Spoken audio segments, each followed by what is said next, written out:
1.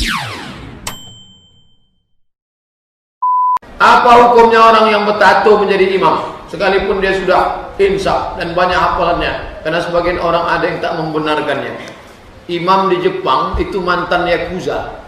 Yakuza itu tatonya sampai pergelangan tangan. Begitu dibuka, tato semua. Ini aja yang tak bertato. Leher, tato semua. Dan itu jadi imam. Taubat berkat jamaah tabligh. Karena yang bisa mentaubatkan Yakuza itu jamaah tabligh. Yang berani menepuk tato-tatonya itu, mas, taubat. Nah, itu jamaah tabligh. Akhirnya taubat. Taubat jadi imam. Sudah kita bahas. Cari videonya di YouTube, Somad Tato, enter dapat. www.youtube.com, tulis di situ Somad Tato, dapat. Kalau mau kaji lengkapnya. Tapi kesimpulannya, tato tidak najis.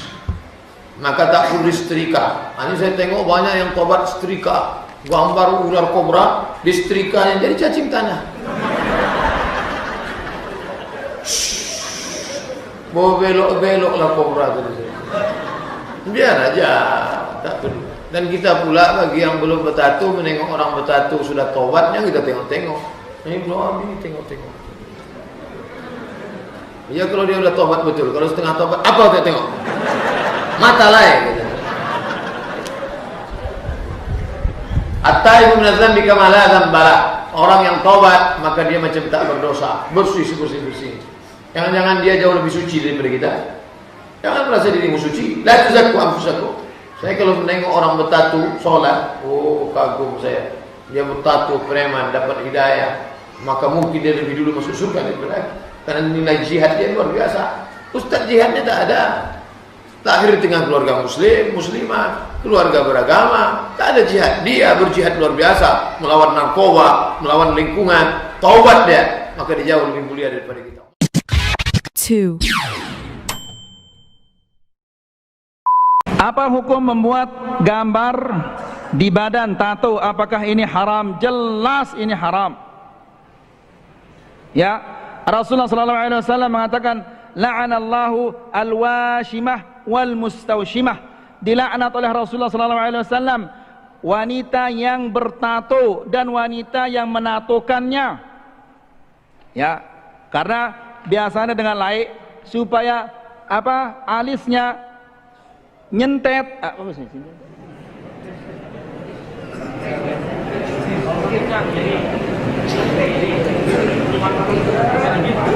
Iya. Supaya ya jergit. Iya.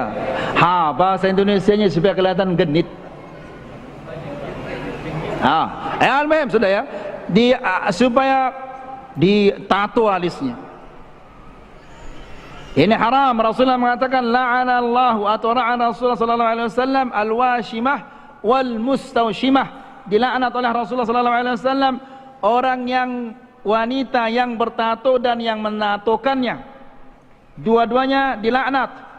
Apa laknat itu? Al-la'an dalam bahasa Arab at-tard wal ib'ad 'an rahmatillah, diusir dan dijauhkan dari rahmat Allah.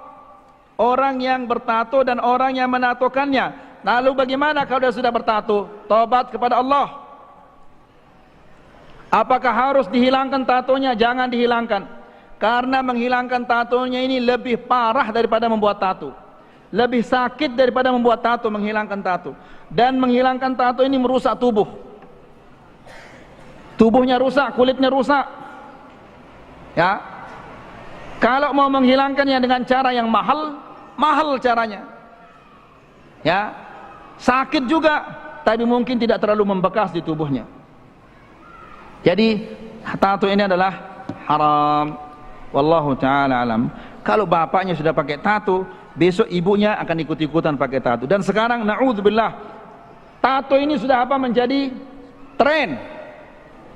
Gadis-gadis sekarang Masya Allah tanpa malunya mentatokan kiri kanannya. Awalnya dari apa? Dari serangga ini. Itu berawal dari serangga. Meniru karena banyak di TV film India. Sinetron India ini ditiru sampai anak-anak kita yang kecil beli bikin gambar-gambar serangga di tangannya. pakai serangga. Berkembang akhirnya menjadi tato. A'udzubillah. Ya, siapa kira-kira mau sama gadis yang penuh tubuhnya dengan tato? Ya, tangannya tato, tulisan macam-macam. Ya, di sini ada obeng, di sini garpu, di sini sendok, macam-macam tatonya. La ilaha illallah. Siapa yang melamarnya ini? Ya, mungkin kalau bisa disembunyikan pada malam pertama dilihat banyak tatonya, ini mungkin dicerai dia. Wanita apa ini? Ya, semua isi kebun binatang ada di tubuhnya. La ilaha illallah. Kemudian tulisan-tulisannya kotor sekali. Ya, apakah dia tahu atau tidak tahu artinya dalam bahasa Inggris? La ilaha illallah. Pernah di pom bensin, saya temukan perempuan ada kata-kata sangat kotor di tatonya. Saya turun dari motor, saya tanya, tahu kamu arti ini? Tahu. Enggak malu kamu ini? Diam dia, langsung dia jalan. Dia tahu artinya sangat kotor di tatonya. La ilaha illallah. Na'udzubillah. Ini ikhwani fiddin azakumullah. Ya, jadi fitnah ini luar biasa. Ini sekarang, lalu besok entah bagaimana lagi. 3, Menato, ya, juga masuk di sini laki-laki sama tidak boleh menato, ya, baik menato tubuhnya, bagian tubuh, ya, atau bagian wajah, semua sama, ya, tidak dibolehkan untuk menato. Sekarang juga ada pindah dikembangkan ke kepala, ditato bagian kepala, semuanya tidak boleh, ya, atau bagian wajah, semuanya dilarang dalam agama Islam. Dan juga sama dengan yang meminta untuk dibuatkan tato, dalam sebuah hadis yang sahih riwayat Imam Ahmad, kata Nabi SAW, ada 70.000 dari umatku yang masuk surga tanpa hisab. Tidak ada dihisab lagi pada hari kiamat, tidak ditimbang amalnya, langsung masuk surga. Lalu seorang sahabat Nabi berkata, Uqasha bin Muhsin radhiyallahu anhu, ya Rasulullah, doakan saya termasuk di antara 70.000 itu. Lalu kata Nabi SAW, engkau termasuk dalam 70.000 itu. Ya, kemudian ada sahabat Nabi lain yang berdiri mengatakan, ya Rasulullah, saya juga, doain saya juga supaya saya termasuk 70.000 itu. Lalu kata Nabi SAW, sabakakal Uqash, kau telah didahului oleh Uqasha. Lalu beliau sebutkan ciri-ciri 70.000 itu. Yang pertama, mereka yang tidak bertato. Kemudian mereka yang tidak bertatayur, menggantung nasibnya dengan benda, dan mereka hanya bertawakal kepada Tuhan mereka. Mereka hanya bertawakal atau menggantungkan nasibnya pada Allah Subhanahu wa taala. Saksi bahasan kita adalah masalah menato, ya.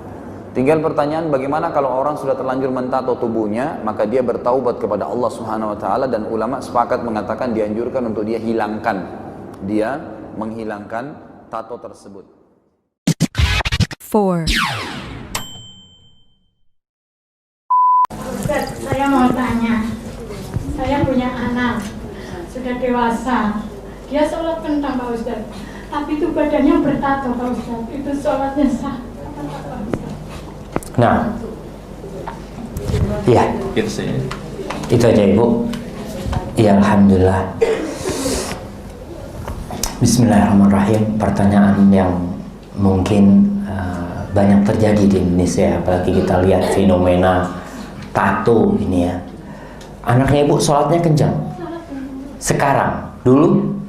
Ya kalau mamanya bilang sholat, dia sholat gitu. Alhamdulillah. Dia suka, kalau ada masalah sedikit, dia kayak mau bunuh diri kayak gitu loh. Saya suka mendekatin ke dia, ya nurut lah Ustaz. Alhamdulillah. Nih, berkaitan dengan hukum tato. Hukum tato, kata Rasul SAW, la'anallahu al-washimata wal-mustawshimah. Allah Jalla Jalaluh, atau la'ana Rasulullah SAW melaknat perempuan-perempuan yang mentato atau minta ditato. Jadi dulu tato itu adanya di kaum wanita, bukan di kaum lelaki. Karena apa? Disebutkan oleh para ulama, perempuan nih merasa kurang. Kalau laki-laki ya udah kayak gitu, laki udah kayak gitu. Bahkan perempuan dilahirkan kurang, lelaki dilahirkan lebih gitu kan. Kalau laki lahir harus disunat karena ada yang lebih gitu. Kalau perempuan kurang, maka perempuan itu kita lihat kalau lahir dikasih anting supaya kelihatan, nih baru nih cewek nih gitu kan. Dikasih gelang. Kalau nggak ada antingnya nggak kelihatan nih perempuan bang. Perempuan pakai tato supaya tampak lebih cantik. Kalau lihat perempuan-perempuan kuno, orang-orang kuno itu mungkin yang ditato alisnya. Sekarang udah mulai. Kemudian kadang-kadang di dagunya nih kasih tato. Kalau berangkat haji masih ada orang-orang dari pedalaman-pedalaman tuh yang mentato. Kalau yang laki enggak, dia mentato supaya kelihatan tambah sempurna. Muncullah kemudian generasi lelaki-lelaki yang enggak pede dengan yang Allah berikan kepada dia. Dia nggak pede, padahal badannya udah gede gitu ya, masih nggak pede. Akhirnya dia pasang tato gitu loh. Subhanallah, emangnya bagus ditato gitu kan. Dia karena nggak pede, dia pasang itu. Tetap dilaknat. Lelaki dan perempuan pun sama-sama dilaknat dengan tato. Berkaitan dengan sholatnya, apakah sholatnya sah atau tidak. Orang yang mentato itu air sebenarnya masuk ke pori-porinya. Jadi tato itu di bawah kulit. Gitu, kan? Di bawah kulit. Dia itu di bawah kulit, bukan di atas kulit. Beda sama cat. Jadi ada ibu-ibu yang mencat apa? Kutek. Iyalah, kutek kan. Kita mah yang biasanya dipasang di kuku ya. Itu nggak sah sholatnya. Atau yang di rambut cat ya. Tapi kalau sekedar apa namanya, hina, yang dia itu tidak menghalangi air untuk ke sana, sholatnya sah. Tapi dia tetap harus bertobat kepada Allah. Karena orang yang dilaknat itu artinya dijauhkan dari rahmat Allah. Dijauhkan dari rahmat Allah Subhanahu wa ta'ala.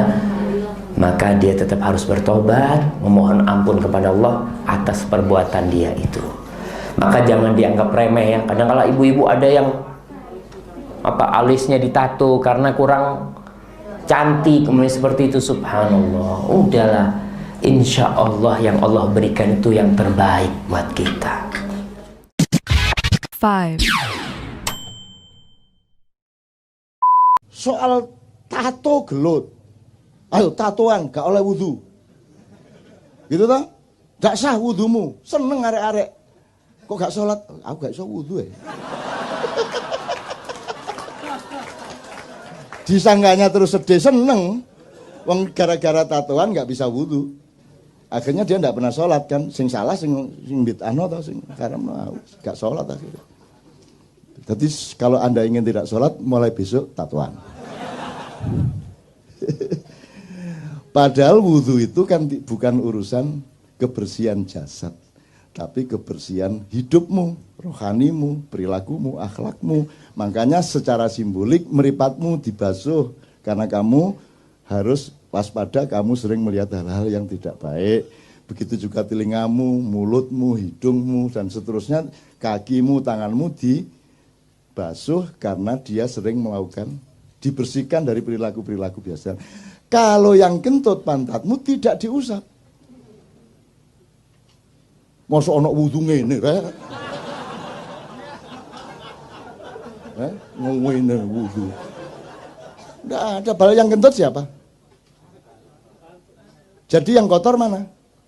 Pantatnya tuh. Nah, jadi ternyata wudu itu bukan urusan kotornya badan. Wong buktinya yang dicuci mukanya. Kalau Anda tidak paham soal ini, lama-lama badanmu bertengkar sendiri. Badanmu, wajahmu begitu diwudhi, aku gak melok ngentut.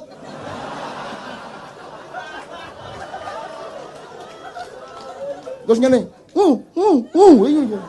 Ku, saya lihat itu, saya ngentut duduk aku